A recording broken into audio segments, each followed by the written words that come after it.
Welcome to 9+ news. నేను రవిచంద్ర. కాకినాడ జిల్లా తునిలో 2 ఏళ్ల చిన్నారి జ్ఞానేశ్వరి అదృశ్యం కేసు మరింత ఉత్కంఠకరంగా మారింది. పాప కనిపించకుండా పోయి వారం రోజులు గడిచినా ఇప్పటికీ ఎలాంటి స్పష్టమైన ఆచూకీ లభించకపోవడంతో కుటుంబ సభ్యులు, గ్రామస్తుల్లో ఆందోళన నెలకొంది. చిన్నారి కోసం పోలీసులు ప్రత్యేక బృందాలు విస్తృతంగా గాలింపు చర్యలు చేపడుతుండగా దర్యాప్తులో కొత్త కోణాలు వెలుగులోకి వస్తున్నాయి. ఈ నేపథ్యంలో కుటుంబానికి చెందిన పెంపుడు కుక్కను కూడా అన్వేషణలో భాగం చేశారు. ఆ శునకానికి GPS ట్రాకర్ అమర్చి అడవి ప్రాంతాల్లోకి వదిలి అది చూపించే మార్గాలను పరిశీలిస్తూ పాప ఆచూకీ కోసం ప్రయత్నిస్తున్నారు.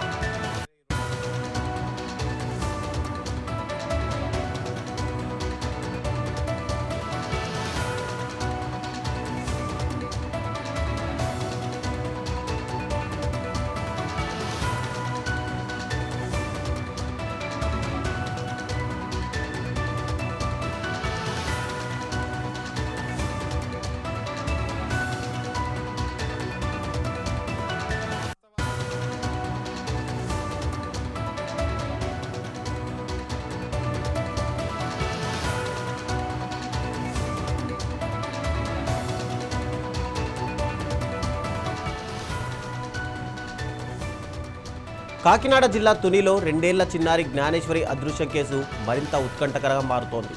పాప కనిపించకుండా పోయి వారం రోజులు గడిచినా ఇప్పటికీ ఎలాంటి స్పష్టమైన ఆచూకీ లభించకపోవడంతో కుటుంబ సభ్యులు, గ్రామస్తుల్లో ఆందోళన నెలకొంది. చిన్నారి కోసం పోలీసులు ప్రత్యేక బృందాలు విస్తృతంగా గాలింపు చర్యలు చేపడుతుండగా దర్యాప్తులో కొత్త కోణాలు వెలుగులోకి వస్తున్నాయి. ఈ నేపథ్యంలో కుటుంబానికి చెందిన పెంపుడు కుక్కను కూడా అన్వేషణలో భాగం చేశారు.